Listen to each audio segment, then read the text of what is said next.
Fall harvest is pushing forward, and while we don't have any updated progress numbers due to the government shutdown, farm managers are keeping a close eye on yield results. And George Baird with the American Society of Farm Managers and Rural Appraisers joins us now with the latest on this. We appreciate you being here. So tell us how rice harvest is coming and how the yield results? Yeah, thanks for having me. As of the end of the month of September, we were about 80% on rice, much further ahead in the southern part of the Delta. But harvest kind of came to a halt since the 1st of October with some weather. Yield results are a little disappointing this year, although they're more in line with average. They are off 10 to 15 bushels below last year's near record levels that we saw. And quality has been a little better than what we were first hearing at the start of the year, but it's definitely wide ranging among varieties, plant dates, and the start to the year we had. It's definitely converted to lower yields.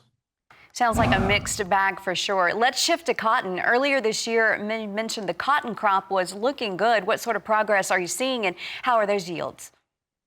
We really just got rolling in cotton about 3 weeks ago, and like rice in the last week or 10 days, we just haven't seen a lot of progress.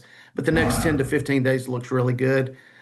Yields are more in line with average and not near the record yields we were seeing last year across the Delta, but hearing some really solid numbers.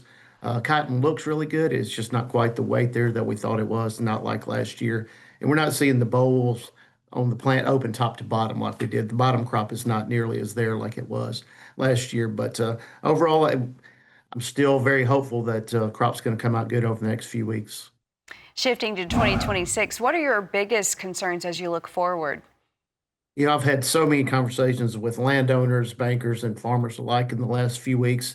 It's just kind of that uncertainty around tariffs and trades, and then the big uncertainty around this potential package that they're talking about releasing to help offset support package. At some point, we just got to have some known so we can make decisions.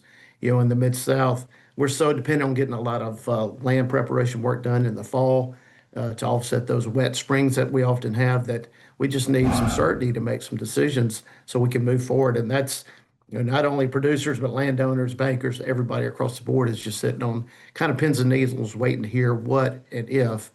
And if we're not going to have something fine, if we are going to have something fine, we just need to know pretty quick so we can make decisions. Right now, I agree. All you're looking for is a little certainty so you can move forward. Yeah. Are you seeing any direct impact on land with these lower commodity prices?